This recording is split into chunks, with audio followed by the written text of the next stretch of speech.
Hello everyone, Saturday the 17th of December, it's about 11:30 in the morning. Travelled back from Scotland for work again yesterday, working in a place called Annan. It was a beautiful little place. The lowest I seen the temperature get down to was -9. However, we heard reports from further up in Scotland that they were getting anywhere from -15 to -17, which must have just been absolutely brutal. Be like living inside your own fridge freezer in your kitchen. But anyway, so we're back home now. I'll show you a quick little clip of where I was this week in Annan, so you get a feel for what it was like up there. We'll do that now.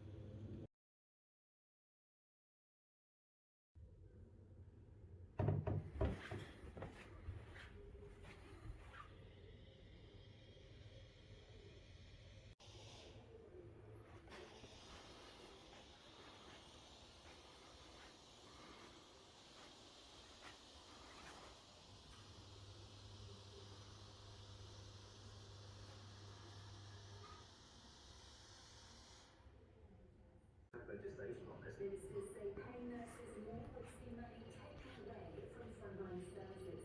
Fire crews have been called to Waterlands in London after two people got stuck on a... Hello everyone, here we are at the Powfoot Hotel. As you can see, it's absolutely beautiful up here.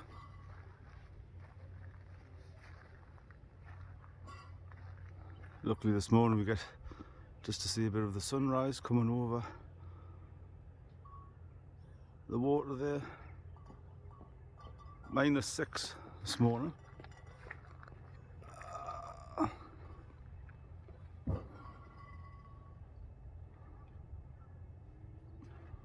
And people in the little bungalows have got a nice view, but it's cold for them.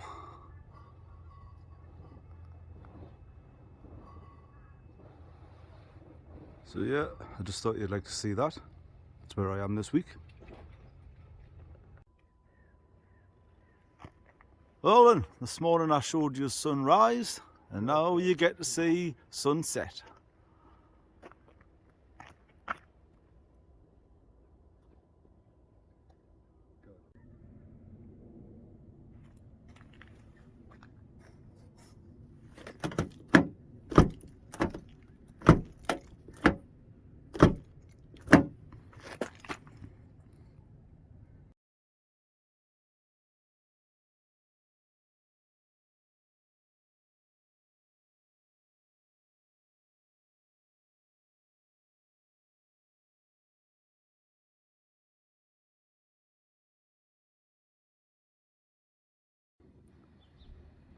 Well, as you've seen there, we were well looked after last week. A beautiful little hotel we were put in, the Powfoot.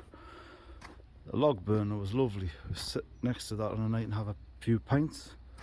Just what you want this time of year. So back home now. Nothing much really changed in this back garden since the last update. It's probably the same snow with a little bit of fresh on top, but it's just been frozen in time, like we said before. The wife says it got down to about -6 at home, which was the lowest she's seen it last week. The pond holding out at 6.2 on that one. I realise it's flickering. So that's down just a little bit. Last time we recorded that was 6.5, and 4.5 on the feeder thermometer. So not down a great deal in a week, but I say this pond is unheated. It just follows the ground temperature, I suppose. That's what we put it down to. It's slowly just come down over the weeks, very steadily. If you watch back through the last few updates, like we mentioned last time, you'll see it.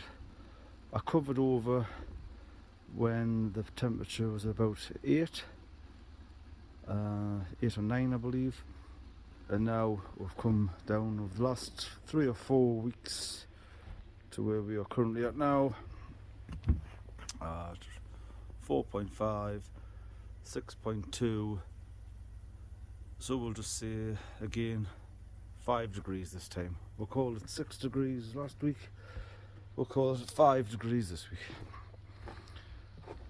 Sun's coming around the corner again this time of day, so that could help. Also, as I've discussed, the sun will heat it up slightly through the day, which helps the pond retain a little bit of heat, and should probably lose that through the night again, but it's always something to add a little bit more in through the day, so we'll not knock that. So yeah, that's where we're at. We'll get a look at the fish, we'll show you them. See, there's not a lot you can film this time of year to do with your ponds and stuff, but it is a bit interesting, I think, to watch the temperature ranges in different people's type of ponds. There's the guys just mulling about nicely. Before I used to cover, and before I used to change the system where switch the waterfall off and all the back filters were running, I experienced the fish just constantly sitting on the bottom. They would just sit there and look like they were fighting to get through it. Now, as we've seen with some of the YouTubers that haven't experienced these type of cold temperatures very often, we are quite used to them up here. I changed my whole system round after learning the hard way of losing fish through the winter, that this is what I needed to do to help see that that didn't happen anymore. There's always a bit of information when people say, oh, the fish can handle the cold, what are they doing in the wild and in nature, but that just really isn't the case in a pond built in the back garden. Every pond is different. Ponds that are built into the ground, sort of well insulated by the earth itself. A lot of people now build the ponds up out of the ground, so I'm noticing on the videos that their temperatures in theirs is a lot less holding than what I'm getting here. I know I use these balls, no one's under any illusion that the balls add heat to your pond, but they will help retain the warmth that comes from the ground. So that's all I use them for, and they keep the wind chill off, so we are happy with that. Just wanted to add to that, not to worry anybody, because obviously fish sitting on the bottom is natural. It's what they're going to do in cold temperatures. It's just how they reserve energy to get through that period of time. The problem I had up here was the prolonged cold months where the fish were sitting on the bottom for too long and basically just using up all of the reserve of energy that built up through the summer months, and they were basically just giving up, is what I put it down to. Extreme cold, prolonged extreme cold for many months, basically just wearing them out, and I believe that's why I lost mine in the past. It wasn't all of them, but it was, like always happens, some of the best ones, which really knocks you back when you think you're doing well in the hobby, and then winters come along and just ruin it for you, no matter how much money you've spent on equipment and stuff. So yeah, just because I've changed my system round now so my fish don't always sit on the bottom, I don't want people thinking that it's wrong for theirs to be doing it. That is just how they get through it. Like I say, the biggest problem up here, 900 feet up above sea level, in a colder part of the country, this area you just get really long winters, which the cold can just be here from November right through to March, which is in the worst cases. So that's a good time of the year where the fish aren't doing any sort of growth, they're not eating well, and it's just really hard keeping them up here in them conditions. So that's all. I just wanted to put your mind at rest. If your fish are sitting on the bottom and you're quite new to the hobby, don't worry about it. It's only if it's really for long months, long duration, and they're using all the reserve energy up, that you could potentially have problems. But there's not many areas of the country I think that affects. But since we've seen last week, there can be extreme cold temperatures, which we've experienced here, and some people have experienced for the first time in many years further down south, which on some ponds, I think it's probably mainly out of ground ponds that maybe aren't as insulated as well as ones dug into the earth, that perfectly good fish will just sort of go belly up with the cold. It's happened to me before in the past, obviously, discussed. I really didn't know what it was, what was happening. Had no idea about it. I was always told fish can handle the cold, don't worry about it. So obviously extreme cold in the really hard minus temperatures, getting around -8 and that. External temperatures, that is, obviously people are experiencing them for the first time in their areas. They've built new ponds out of ground. Maybe I think a lot of people are just going to learn a lot from this winter, keeping koi across the country. And my heart goes out to you who have lost fish. I know you feel helpless at the time. You know, you want to do all you can to help them out. So again, I feel for you on this one. Don't let it knock you back too much. Learn from it. Do what you can. Prepare next year. That's part of what all the hobby's about for me. Engineering the system to work. Going up against Mother Nature is always going to be a hard task, but it's the challenge. It's part of it that I enjoy, is the planning of it, the system, and watching it how it works out. So again, if you have lost fish for these cold temperatures, don't let it knock you back too much. Take it on the chin and do better next year.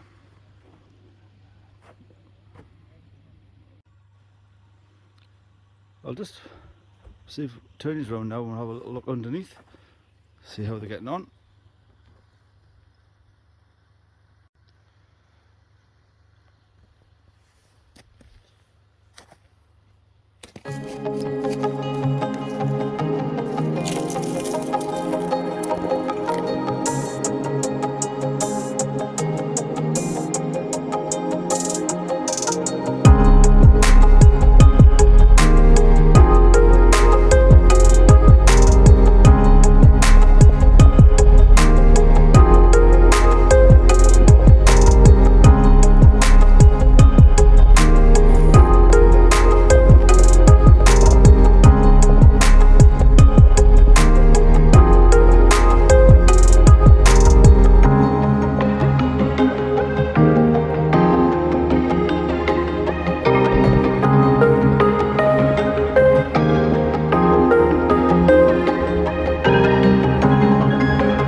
again, they're all looking alright, given there's nothing to be concerned about.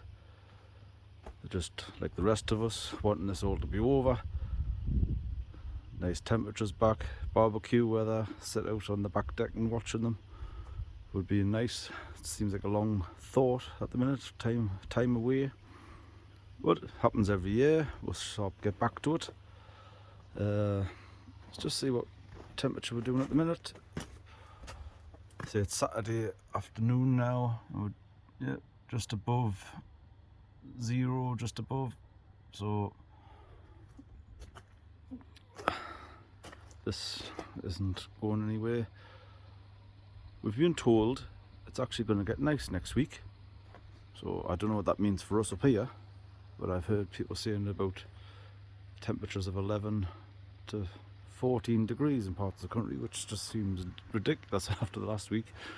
But we'll see what happens, see how warm it gets up here on this mountain, and follow the temperatures a bit more.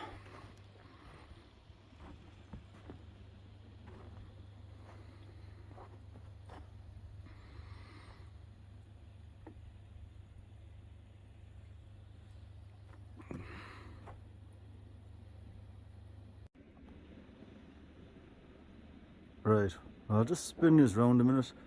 I'd just like to say a few thank yous to you all. So, get that out of the way. Yep. Get comfy. So, just like to say, obviously, 2 months on YouTube now. I've looked in 205 subscribers, which I seen last, which really appreciate it. Obviously, 205 of you have watched my videos and found it interesting enough to earn a subscription. So thank you very much for that. Obviously, thank you very much to everybody, all of the sort of people who have been on YouTube a long time doing this type of thing. I've obviously watched your videos for years, and it's been really nice to sort of just meet you in the comments, chat, exchange sort of thoughts on stuff, and also just thank you so much for making me feel so welcome since I joined this community. You have all just made it very easy for me to walk into and sort of feel part of. Obviously we all have the interest of the koi, but we all like to have a bit of banter with each other also, and just general chat. So thank you so much for that. All of the sort of people I really started following years back, some of the greats like Terry Wright,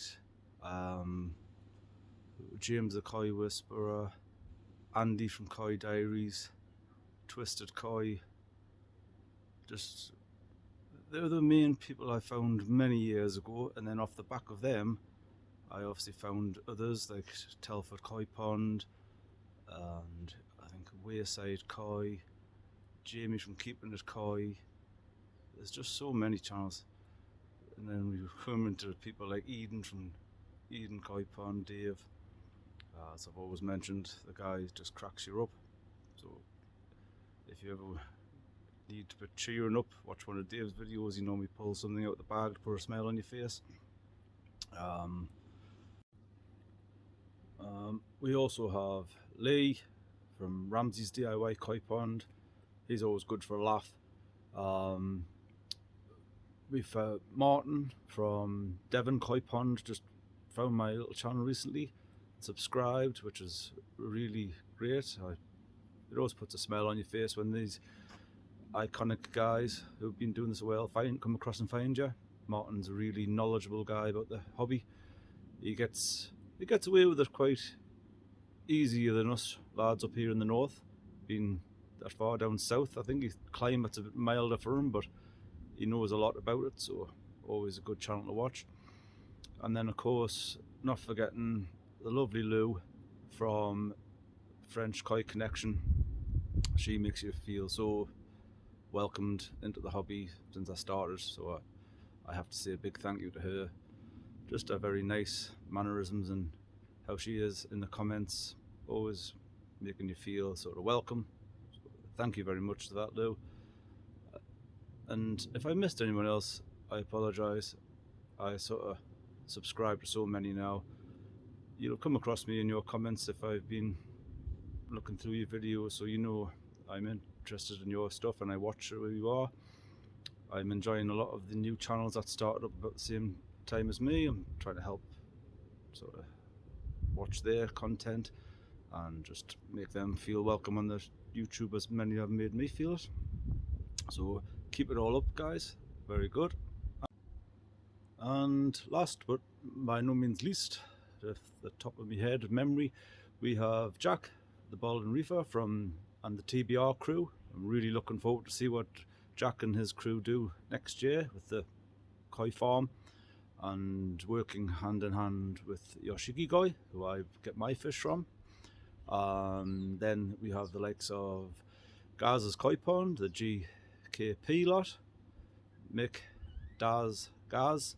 I'll even include Skeggy in that because he seems to come hand in hand with them guys. So thank you all so much. And probably the last one on the top of my mind is, I'll have to give this guy a shout out. It's Martin from Martin's Pond and Garden. He has put my channel icon up in his koi bar up there with the best of them. So I really appreciate that, Martin. Thank you. I really hope you get the bar finished in time for Christmas and New Year and you make good use of it. That's what it's all about, especially up lads in the north. We drink to get through these temperatures in Christmas, so it's a long tradition. Long may it stand and long may us all enjoy it. So yep, it's all you people who have made me feel welcome joining YouTube and made it easier for us, like I've said, to feel part of the community. So thank you very much for that. I was a bit apprehensive about coming on here at first. I just wanted to really show my system, what I built, show people that you don't need to spend a lot of money on. Obviously there's a lot of better ponds out there than mine, but if you get it creative enough and you get yourself a liner, you're prepared to dig a big hole in your back garden, you can pick up a lot of this equipment I've got here second hand, not bad priced. So yeah, it just shows that, but get creative. You don't have to spend a lot of money and you can create a nice pond for yourself. So again, thank you very much. You all made me feel so welcome. I was a bit apprehensive about coming on YouTube. Don't know why. I work on a construction site as a supervisor. Used to having toe-to-toes with hairy arse blokes about situations, but it always gets sorted out. So what was YouTube compared to that? Never mind. We're here now. Looking forward to next year. Obviously get the temperatures back, make the hobby comes back to life again, and we just see what happens next year. So until then, I hope you all have a lovely Christmas. You and your families are all safe and sound, and you all have a fantastic new year, and we'll all see each other on the other side. Thank you very much. Bye now.